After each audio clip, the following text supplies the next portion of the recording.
ಶ್ರೀ ಗುರುಭ್ಯೋ ನಮಃ. ಹರಿ ಓಂ.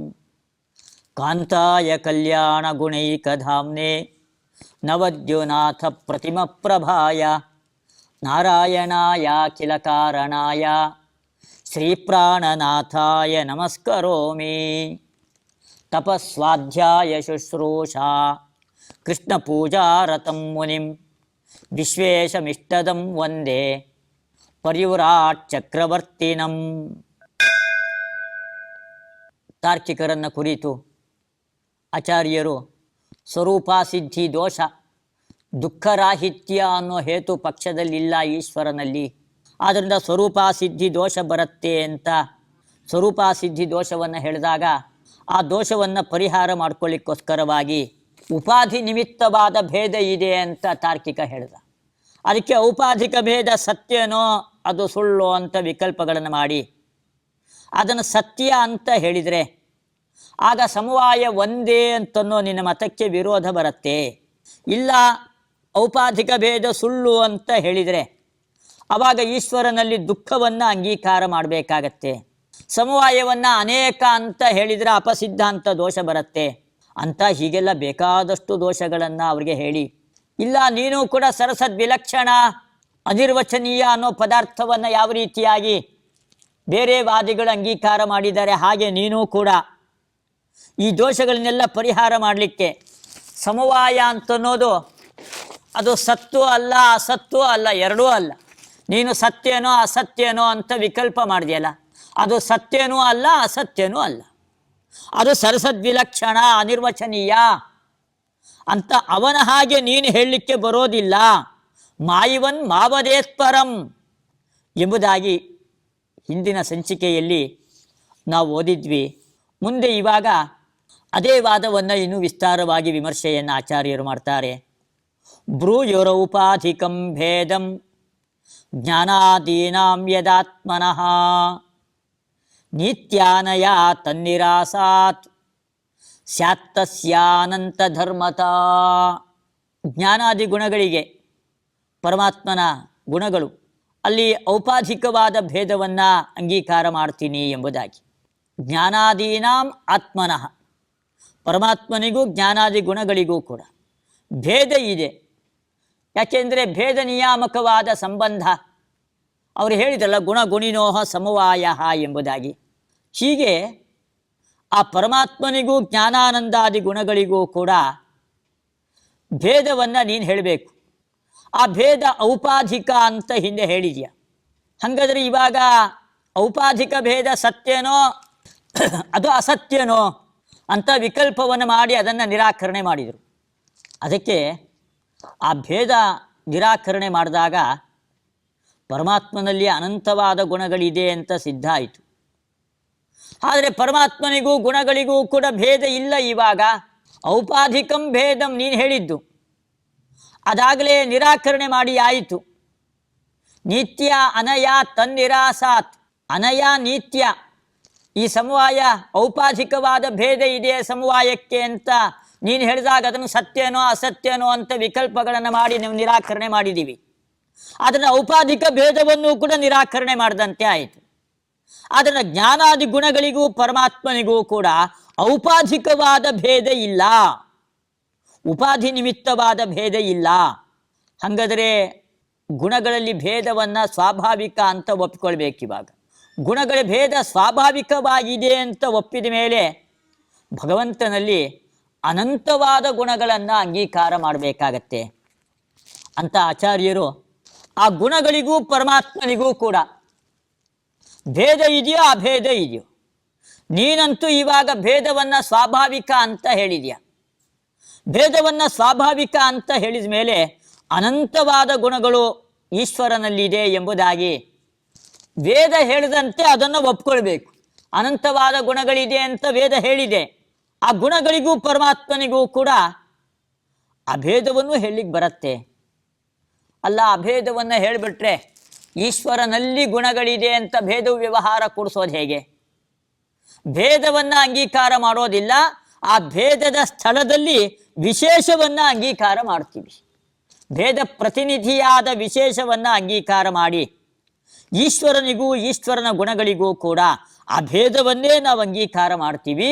ಆ ವಿಶೇಷದ ಬಲದಿಂದ ಭೇದ ವ್ಯವಹಾರವನ್ನು ಕೊಡಿಸ್ತೀವಿ ಅಂತ ನಿತ್ಯಾನಯ ತನ್ನಿರಾಸಾತ್ ಸ್ಯಾತ್ತಸ್ಯ ಅನಂತ ಧರ್ಮತ ಅಂತ ಆಚಾರ್ಯರು ಅನಂತವಾದ ಗುಣಗಳಿಂದ ಪರಿಪೂರ್ಣನಾಗಿದ್ದಾನೆ ಅಂತ ಆಚಾರ್ಯರ ಸಿದ್ಧಾಂತ.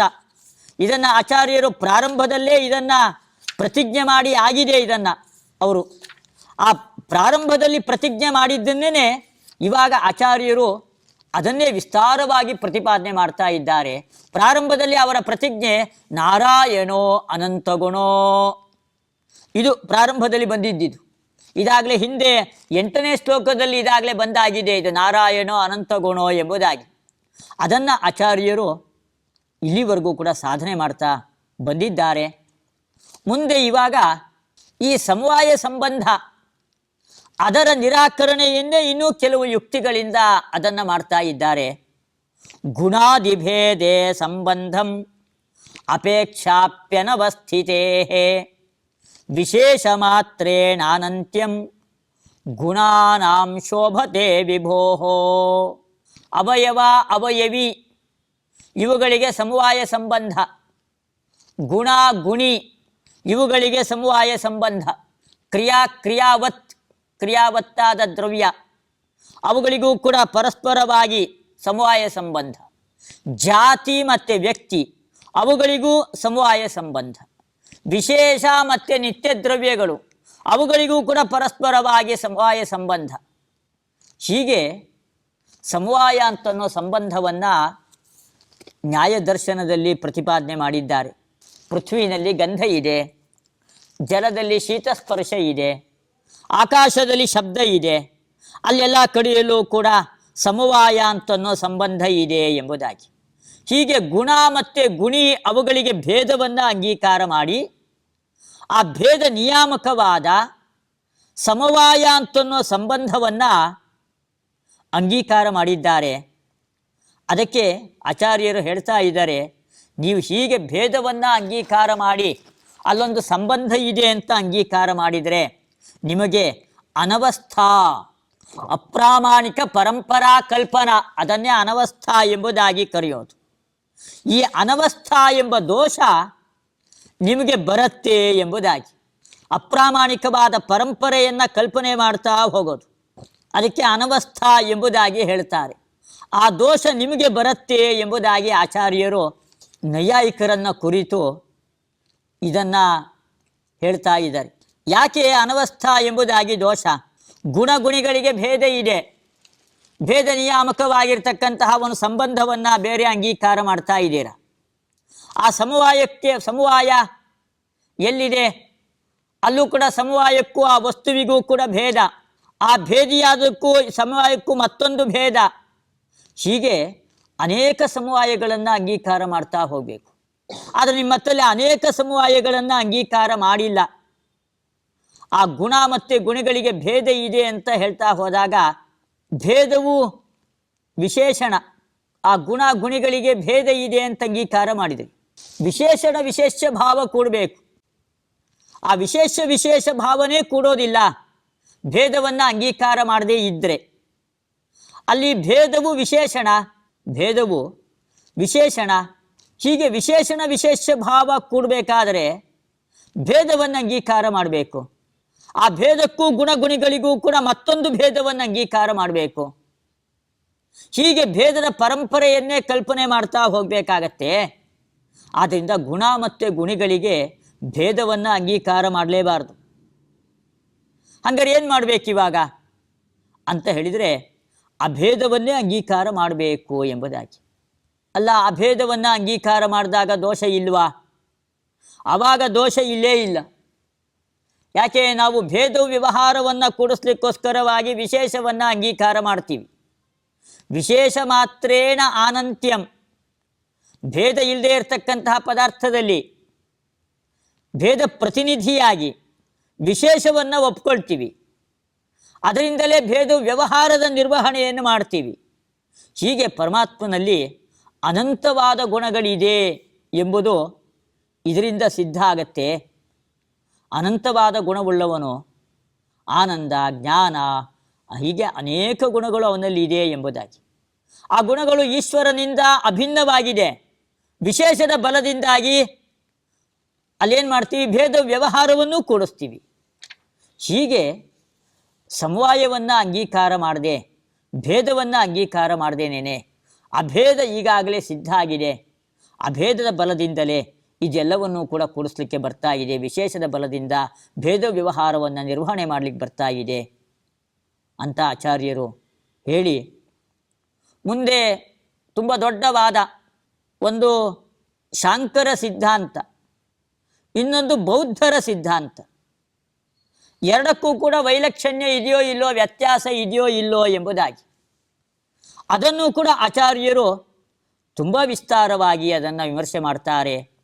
ಮನ್ಯಂತೆ ಶೂನ್ಯಮೇವಾನ್ಯೇ ತತ್ವಂ ಆಗಮವೈರಿಣಃ ಮತ ಮಾಧ್ಯಮಿಕಾಸ್ತೇಪಿ ವ್ಯಕ್ತಾಶ್ಚನ್ನ ಇತಿ ದ್ವಯೇ.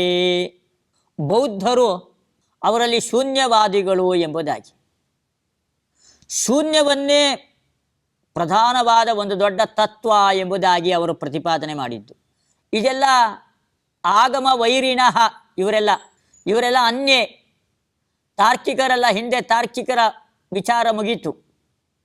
ತಾರ್ಕಿಕರಿಗಿಂತ ಭಿನ್ನರಾಗಿರ್ತಕ್ಕಂಥವರು ಮಾಧ್ಯಮಿಕರು ಎಂಬುದಾಗಿ, ಬೌದ್ಧರಲ್ಲೇ ಮಾಧ್ಯಮಿಕರು ಎಂಬುದಾಗಿ. ಈ ಮಾಧ್ಯಮಿಕ ಬೌದ್ಧರು ಶೂನ್ಯವನ್ನೇ ತತ್ವ ಎಂಬುದಾಗಿ ಇವರು ಪ್ರತಿಪಾದನೆ ಮಾಡ್ತಾರೆ. ಅವರಲ್ಲೂ ಕೂಡ ಇಬ್ಬರು ಇದ್ದಾರಂತೆ. ಇಬ್ಬರು ಏನದು?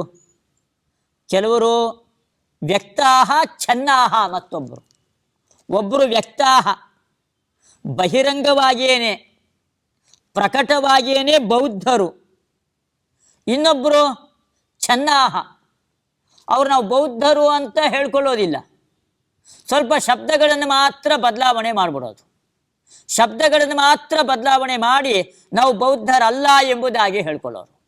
ಆದರೂ ವಾಸ್ತವಿಕವಾಗಿ ಒಳಹೊಕ್ಕಿ ನೋಡಿದಾಗ ಅವರು ಬೌದ್ಧರೇ.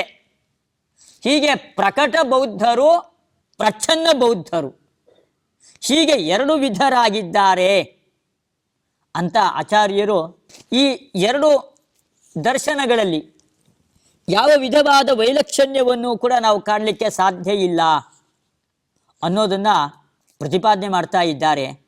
ಬ್ರಹ್ಮವಾದಿಗಳು ಕೆಲವರು ಬ್ರಹ್ಮನನ್ನು ಅಂಗೀಕಾರ ಮಾಡಿದ್ದಾರೆ, ಆದರೆ ಅವರೂ ಕೂಡ ವೇದ ವಿರೋಧಿಗಳೇ ಆಗ್ತಾರೆ ಎಂಬುದಾಗಿ.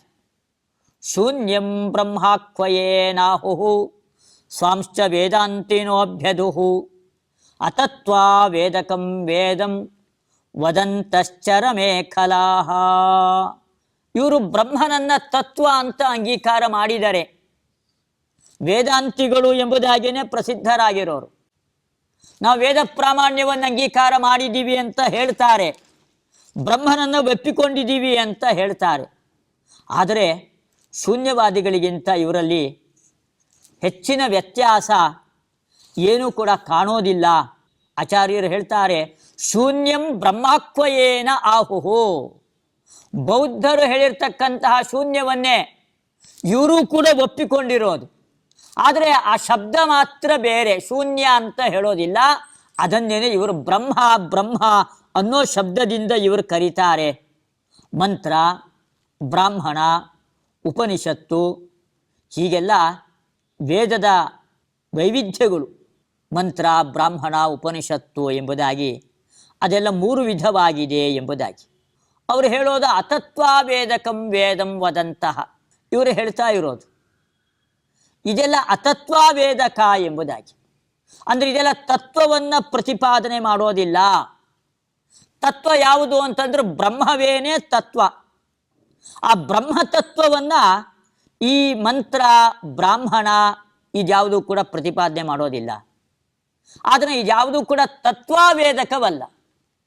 ಯಾಕೆಂದರೆ ತತ್ವ ಬ್ರಹ್ಮ, ಆ ತತ್ವವನ್ನು ಹೇಳೋದಿಲ್ಲ. ಅದನ್ನು ಇದೆಲ್ಲವೂ ಕೂಡ ಅತತ್ವವೇದಕ ಎಂಬುದಾಗಿ ಈ ವೇದಾಂತಿಗಳು ಕೆಲವರು ಹೀಗಂತ ಪ್ರತಿಪಾದನೆ ಮಾಡ್ತಾರೆ ಅಂತ ಈ ವಾದವನ್ನು ತುಂಬ ವಿಸ್ತಾರವಾಗಿ ಆಚಾರ್ಯರು ಹೇಳ್ತಾರೆ.